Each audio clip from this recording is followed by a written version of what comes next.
Hello मेरे प्यारे से छोटे से नन्हे मुन्ने बच्चों, आज हम क्लास 9 का हाफ ईयरली का एग्जाम पेपर सॉल्यूशन 2025 और 26 करने जा रहे हैं ताकि आप इसके आंसर्स को देख लीजिए, उन्हें याद कर लीजिए और अगर आपके आंसर्स सही हैं तो अपने अंकों का आकलन भी कर लीजिए। तो फटाफट बढ़ते हैं फर्स्ट क्वेश्चन पे।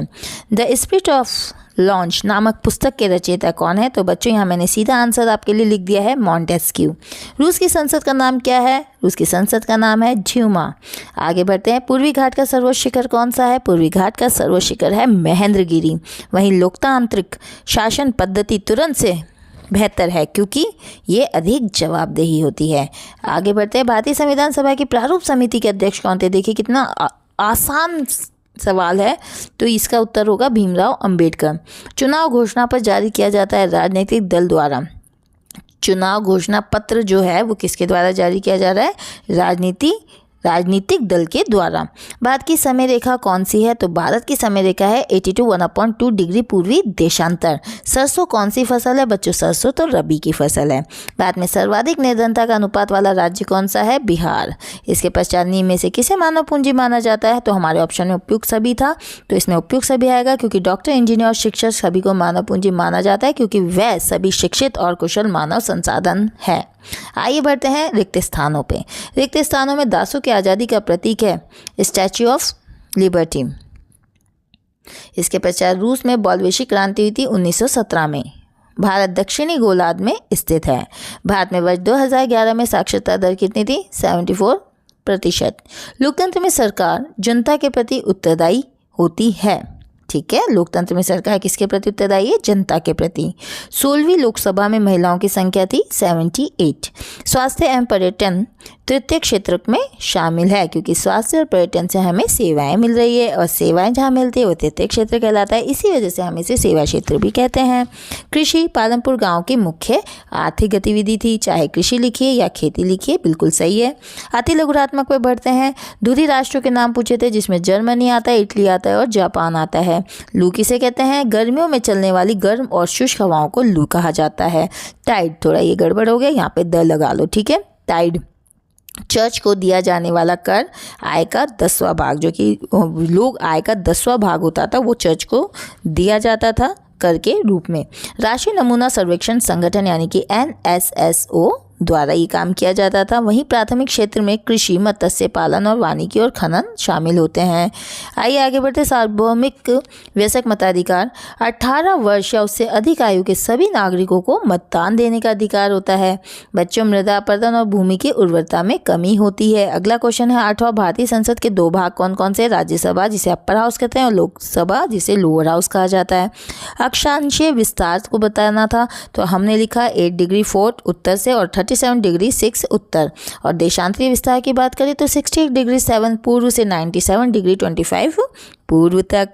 और गणतंत्र किसे कहते हैं? देखो, एक ऐसी शासन व्यवस्था है जिसमें राज्य का मुखिया वंशानुगत राजा न होकर जनता के द्वारा निर्वाचित होता है, यानी कि जहाँ पे वोटिंग होती है, जहाँ जनता अपना प्रतिनिधि चुनती है, अपना शासक चुनती है, उसे हम गणतंत्र कहते हैं। आइए भाबर की बात करें तो भाबर क्या है? भाबर शिवालिक की तलहटी में पाया जाने वाला कंकड़ और पत्थर का क्षेत्र। जो शिवालिक आपके है, मैंने सिखाया था आपको, उत्तर में शिवालिक पड़ता है। शिवालिक के जो तलहटी यानी शिवालिक के जो नीचे का हिस्सा होता है, वहाँ पाए जाने वाले जो कंकड़ और पत्थर का क्षेत्र है, जहाँ नदियाँ खत्म हो जाती है, उसे हम भाबर कहते हैं। अप्रैल थीसिस क्या आती है? अप्रैल थीसिस की मुख्य मांगे बताइए। युद्ध की, देखिए अप्रैल थीसिस 3 मांगों पर आधारित थी। और कौन कौन सी 3 मांगे थी? युद्ध की तत्काल समाप्ति हो, सभी भूमि किसानों को हस्तांतरित की जाए और बैंकों का राष्ट्रीयकरण कर दिया जाए। आइए बढ़ते हैं अगले प्रश्न पर। भारत एक धर्मनिरपेक्ष देश है, स्पष्ट कीजिए। भारत में धर्मनिरपेक्ष देश है तो सबसे पहले धर्मनिरपेक्षता की परिभाषा को स्पष्ट कर दीजिए, आंसर आपका आ जाएगा। जैसे भारत में सभी धर्मों का समान दर्जा मिलता है, किसी भी धर्म में ऊंच नीच नहीं है, राज्य का कोई आधिकारिक धर्म नहीं, यानी राज्य का खुद का कोई धर्म नहीं है, राज्य सभी धर्मों को मान्यता देता है। तीसरा है सभी नागरिकों को अपने धर्म का पालन करने की स्वतंत्रता है। और चौथा है सरकार किसी भी धर्म के मामलों में हस्तक्षेप नहीं करती है, कोई भी अपने धर्म का प्रचार प्रसार कर सकता है। आइए आगे बढ़ते हैं कि भारत में नदियों के प्रदूषण के कोई 3 कारण स्पष्ट करने हैं। सिर्फ प्रदूषण, वो भी किसमें? जल प्रदूषण, नदियों का प्रदूषण यानी कि जल प्रदूषण। इसके 3 कारण देखो। पहला है औद्योगिक अपशिष्ट, फैक्ट्रियों से रासायनिक कचरा नदियों में बहाया जाता है। दूसरा दूसरा घरेलू सीवरेज, शहरों और गाँव में गंदा पानी सीधे नदियों में मिला देते हैं। और तीसरा है धार्मिक गतिविधियाँ, मृत शरीर हो, फूल हो, पूजा सामग्री हो आदि से भी क्या होता है, नदियों में जल प्रदूषण होता है। प्रश्न नंबर 8, हिमालय के प्रमुख विभागों के आपको नाम लिखने हैं उत्तर से दक्षिण के क्रम में, आपको क्रम में बताना है, तो हम यहाँ क्रम में बता देते हैं। सबसे पहले आता है ट्रांस हिमालय, जिसे हम तिब्बत हिमालय भी कहते हैं। दूसरे नंबर पे आता है महान हिमालय या फिर हम हिमाद्री भी कहते हैं, सबसे ऊंची श्रृंखला कहलाती है।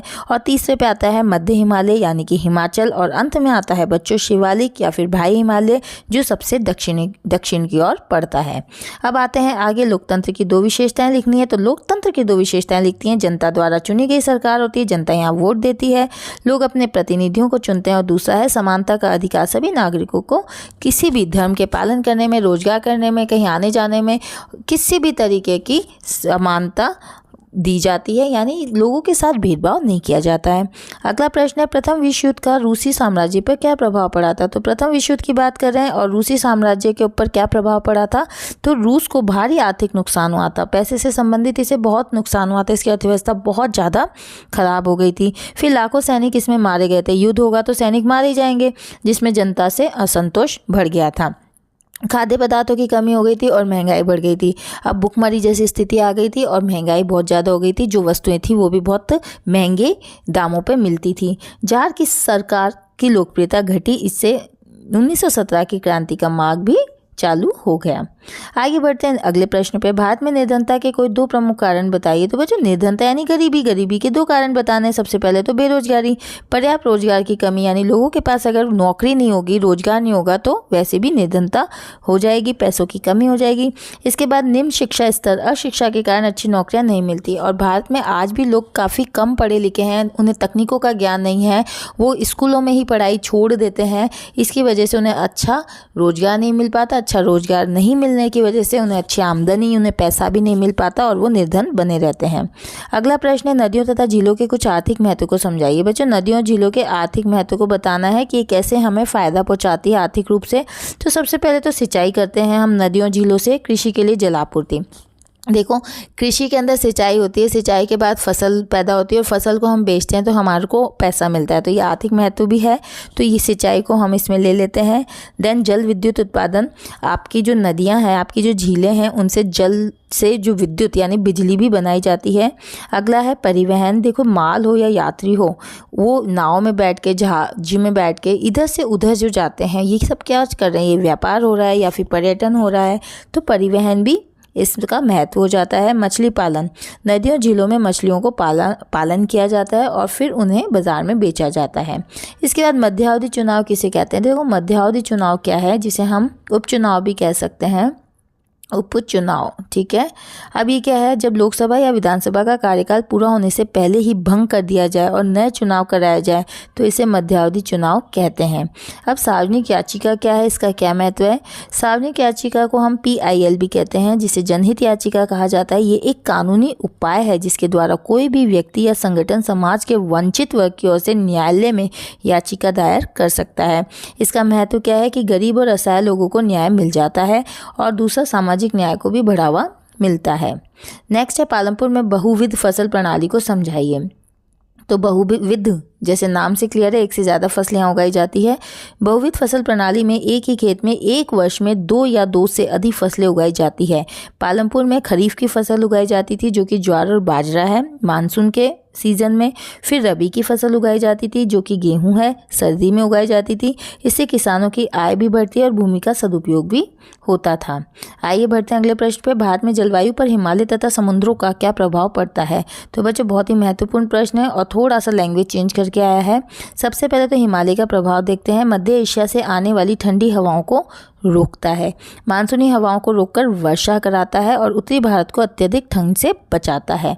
इसके पश्चात समुद्रों का प्रभाव देखें तो तटीय क्षेत्रों में सम जलवायु बनाए रखने में मदद करता है, मानसून की उत्पत्ति में सहायक होता है और वर्षा लाने में इसकी महत्वपूर्ण भूमिका होती है। अगला प्रश्न है भारतीय मरुस्थल की विशेषताएं बताइए। भारतीय मरुस्थल यानी कि थार मरुस्थल की आपको यहाँ पे विशेषताएं बतानी है, उसके बारे में लिखना है। तो इसकी स्थिति पे चर्चा करें तो राजस्थान के पश्चिमी भाग में आता है, थार मरुस्थल भी बोला जाता है। वर्षा बहुत ही कम होती है, 150 मिमी से भी कम होती है। तापमान इसका दिन में अत्यधिक गर्म होता है और रात में ठंडा होता है। वनस्पतियाँ कांटेदार झाड़ियाँ मिलती है जैसे कैक्टस और बालू के टीले यहाँ पाए जाते हैं, जैसे रेत के विशाल टीले यहाँ पे मिलते हैं। पशु यहाँ पे ऊंट, सांप और गिरगिट पाए जाते हैं।